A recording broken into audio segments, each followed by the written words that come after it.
ya kiwe ngio i tang jing duna yu kung ba don ha ma chungi ngin yo i shisha wat hap den jing duna ngis ngeu ba ngi biang ngi klem da berkat shisha ya kiwe ngi penmong kelino menta tu kelia ladi janungan boy lada ngalong kumne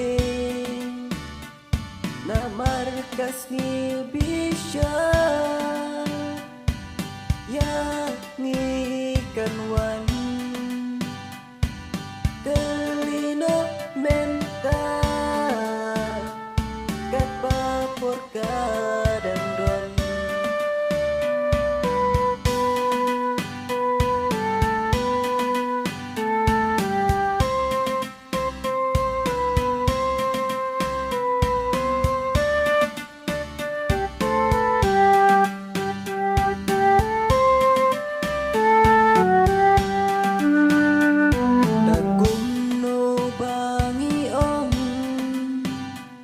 ngilong ikunu blay da jing it yakinong shun ngim laban a da kuno shisha ya ungin sakin lada jing it pacing yang mak